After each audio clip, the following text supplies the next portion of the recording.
Welcome to Colorado Tech People, the podcast where we talk with the founders and leaders using technology to solve some of the world's hardest problems. Today's episode explores the future of quantum computing, asking the question, why quantum now? I'm joined by Justin Ging, Chief Product Officer at Colorado-based Atom Computing, a company building large-scale quantum computers using neutral atom technology. We'll discuss the hard product decisions behind commercializing quantum systems, how this technology is evolving, and what it could mean for the next generation of computing. Welcome, Justin. First question for you. What was the problem atom computing was created to solve? And what is the solution? Atom Computing is a quantum computing hardware company. We build quantum computers. And every quantum computer company is really racing for the same thing, which is value-added types of economically valuable computation that just can't be done other ways. So quantum computing particularly tackles certain kinds of problems that with classical approaches, scale reaches a point where you could spend billions of years computing and you never come to a solution. Quantum computing's different approach allows some of these things to be tackled. And so things like chemical and molecular simulations where there's corollaries between the energy bonds and the angles and things like this that get very complicated. The more atoms and molecules you join together, it's perfectly suited for what quantum computers can do. And so everyone's racing for that ability. But there's a journey to go on to be able to reach that. So Atom Computing is one of those companies, and our particular way of making the quantum computer, the modality, is called neutral atoms. There are other approaches that are kind of popular. Some of the big names in the industry are taking those. Our approach is different, and the goal is to be able to scale up faster than these other approaches. So it really is about getting to the finish line sooner. We continue to hire aggressively. We're up to about 120 people. We'll probably be about 150 people by the end of the year. We have more than half of our company located in Boulder, Colorado. A large contingent of PhD researchers who are atomic molecular optical physicists who are driving the technology, but increasingly most of the people we hire are actually engineers of various disciplines, mechanical, electrical, control systems, optics engineers, as well as software folks. Otto, can you talk to us a bit about what it's like to build a quantum computing company in Colorado and what that tech ecosystem is like? So we, as a company, actually got our start out in Berkeley, California. And as we expanded, we were making choices. Where's the best place to continue to expand? Colorado and Boulder in particular it's a great place, partially because of the workforce. The type of approach that we use is very atom-focused, controlling and manipulating atoms. And there's a long, rich history within this community in Boulder. The NIST and CU Boulder and the GILA, the organization that shares those two resources, many Nobel Prize winners around these various topics. And there's great PhD programs that produce the kinds of employees that we need. And on top of it, Boulder and Colorado are just a beautiful, great place to have work-life balance. So it's quite easy, actually, to recruit people who aren't in this area of the country to get them to join. So it is about the talent. We have PhDs from all over the country and people who are in the field. What about networking? Is there a network within the companies that work in quantum? Like, do you meet regularly with other companies working in quantum?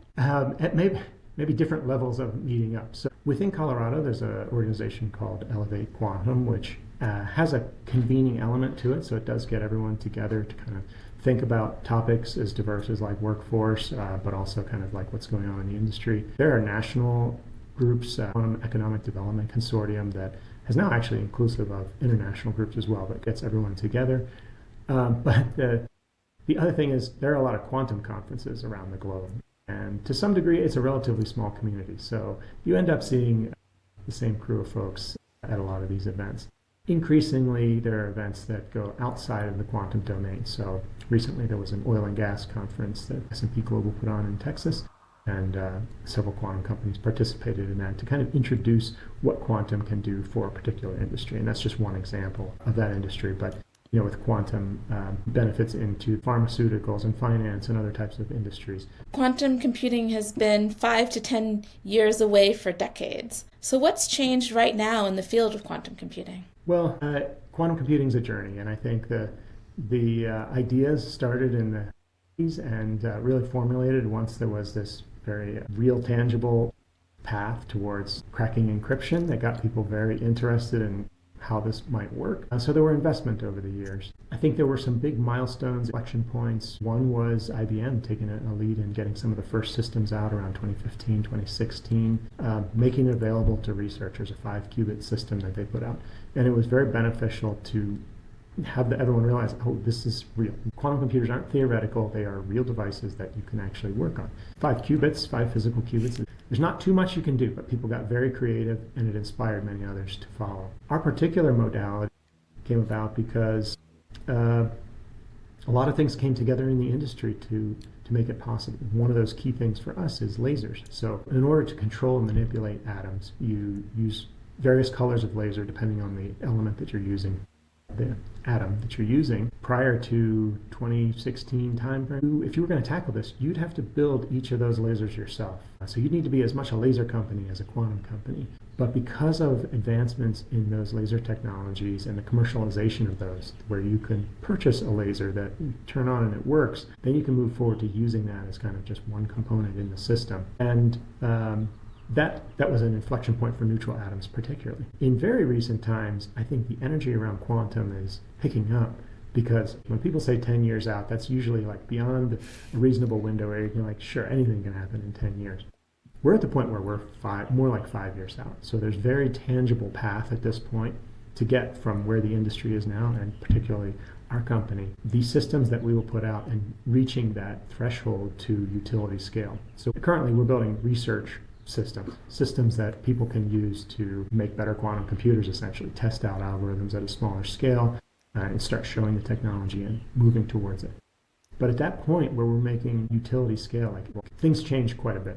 And that inflection point is only 5 years away or so, where the customers aren't any longer just researchers, but actually enterprises. So when enterprise says, right now, hey, why don't you invest in a quantum computer? Well, we're talking many tens of millions of dollars. And that's a big chunk of a research budget to say, well, what's my ROI? You'll get research, you'll learn some things. It's true, you will, but it's a hard type of number to propose to an enterprise. But if you fast forward to, hey, this quantum computer is going to compute these particular things that you care about, reduce your cycle time on development through simulation or reduce costs in some way. Now it's a very particular ROI, and you're paying for computation that helps you do things. And you can line up, okay, I know it's worth paying this much for the computation because it saves me so much on the other side, or it helps me make so much more money. And that is the point where people get very excited.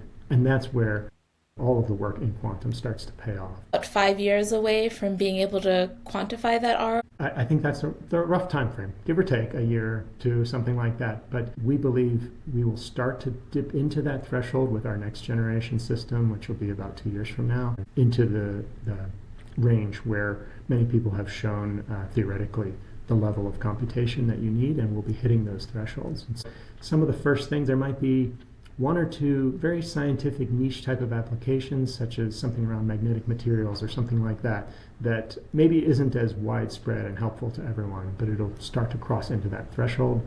And then as the quantum compute resources, the performance increases, that'll open up a lot more. The other wild card in all of this is the algorithm side. So when people started thinking about, well, what size quantum computer do I need to do some of these problems, they came up with, okay, it's got to be millions and billions of these qubits, and it's going to have to be quite large. And over the years, we see a very aggressive shrinking of those requirements to, news that even just came out this past week of some of the things that are being proposed to, hey, we just figured out, here's a way we could do it with even fewer resources. So at the same time that hardware keeps improving as fast as it can, the software and algorithm side keeps shrinking. What do we think we need? What size machine do we need to be able to do these things? It's mostly US based, or is it more international? It's a global market right now. So there are various, I wouldn't say it's everywhere in the globe, but there are various hot spots around the world where there are great quantum ecosystems. The market for quantum computers is very much selling on-premises systems, and the customers are usually public-private partnerships who are very intent on building out their quantum ecosystem. So they recognize quantum as an important technology, similar to AI. They don't want to get left behind. It's crucial to the future of their economy, and not having quantum is a big disadvantage. And so how best to build their own ecosystem of suppliers and researchers and talent and workforce, generating those jobs of the future, but to have a quantum system at the foundation of that. So a system that can benefit the local universities, the professors and others, researchers can use it to have dedicated access to quantum computers.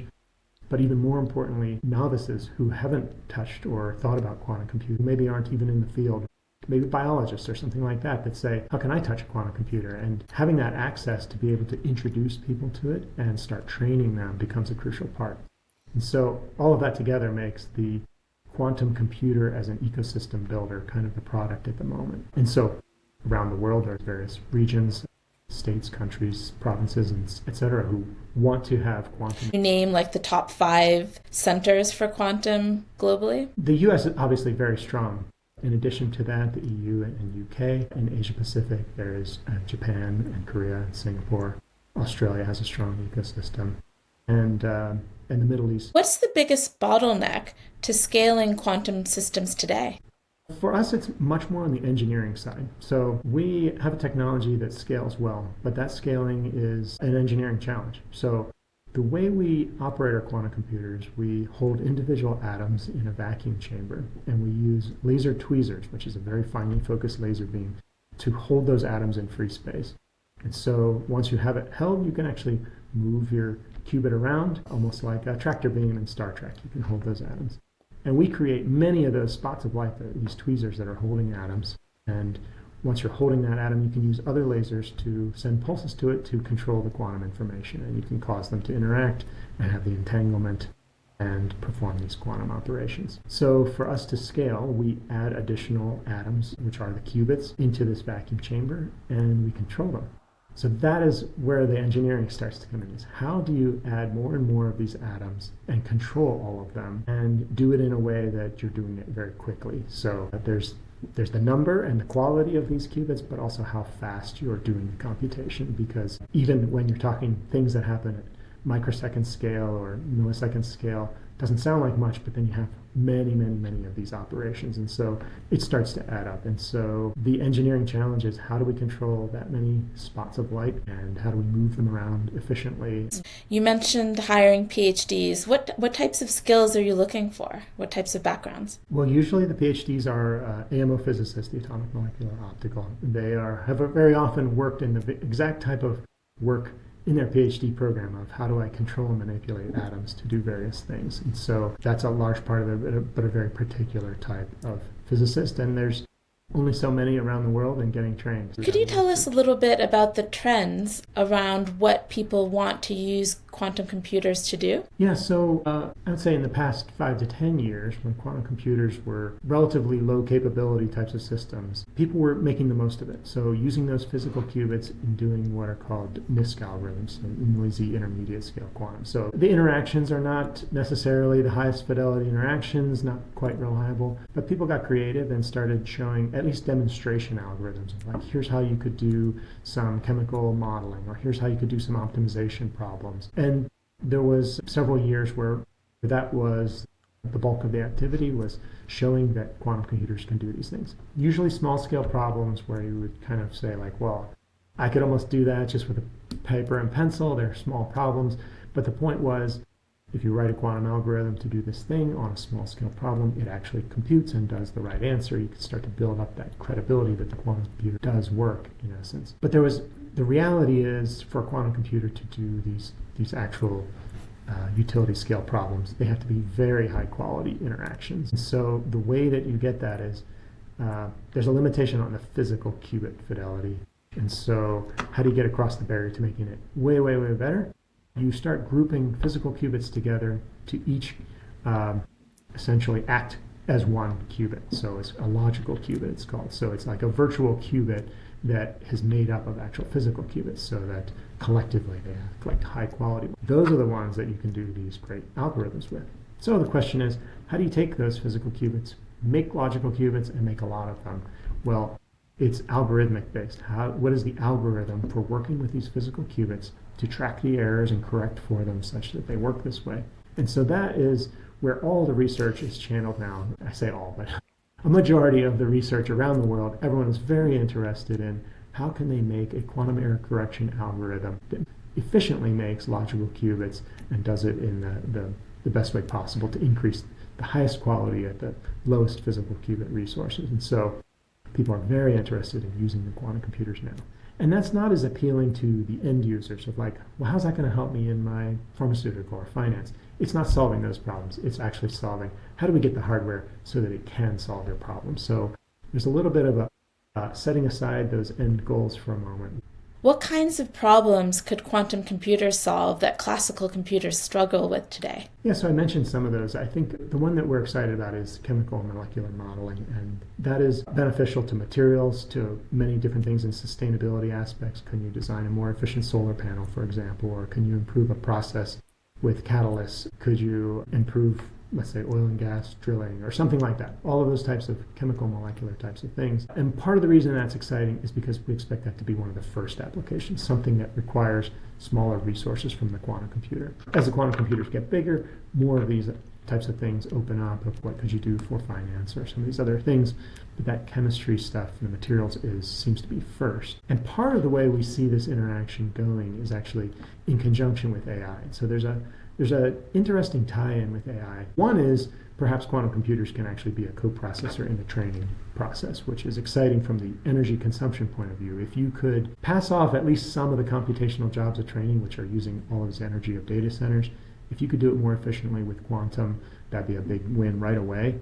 And there is a lot of research into how can quantum computers not tackle the whole training, but particular aspects of it. But another interesting aspect is how do you make the AI better? And the concept is essentially using quantum computers to produce data that doesn't exist in the world. So AI models are taking the world's data, compiling that together to be very smart, but it's only as good as what you're feeding it.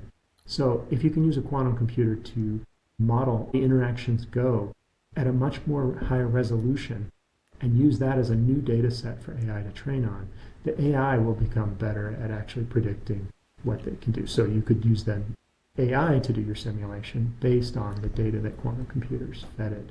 Atom computing is building quantum computers based on neutral atom arrays. How does that architecture differ from other quantum approaches? Yeah, so several different modalities are out there. And essentially, you need something that has a two-state interaction that is quantum. And so we particularly use the nuclear spin state of spin up or spin down a nucleus. You can use electron states. Superconducting is another approach used by IBM and Google, a super chilled circuit, and use the current, the direction of the current as your qubit. For us, the atomic approach provides a lot of benefits. The neutral nature means you can pack a lot of atoms close together, so it allows us to scale. The nuclear spin, because it's in the nucleus, it actually has some inherent protection because the electrons kind of provide a shield around that. And so we have very long coherence time, so it holds that quantum information for a long time.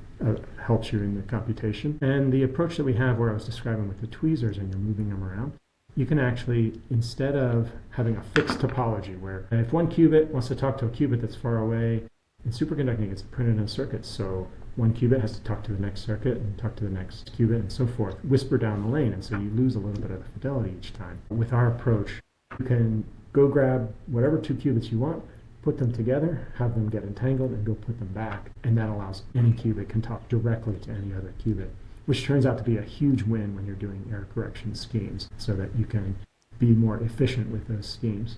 So all of these pieces together give you the ability to create these logical qubits and create a lot of them in the nearer term. Quantum computing is still an emerging field. How do you make product decisions when the underlying science is evolving so rapidly? When you're thinking about a product from the technology, so we're taking research that is very cutting edge and productizing it. There's a balance and there's a lot of negotiation between what do you need from a commercial side, what is a customer expecting, what is that overall experience, and what can we actually build at this time. And so we have to be very realistic about what's possible. I mean, it would be a dream if you could just say, okay, keep working it until I have the ultimate system.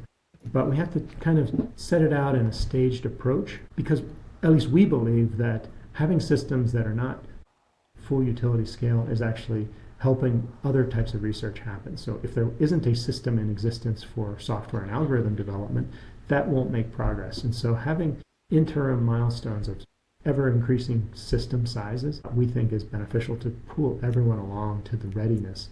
If we magically produce that utility scale hardware today, I think people would be scratching their heads, wait a minute, how do I use this? And they'd be spending a long time just thinking that through of like, okay, you've given me everything I wanted, but now I haven't done the prep work of how am I going to take advantage of it. So we believe in putting out almost a train schedule of products. And that train schedule is one of those kind of product development type of basics. How's the commercialization journey? Yeah, so we sold our first commercial system last year to the country of Denmark and Novo Nordisk Foundation.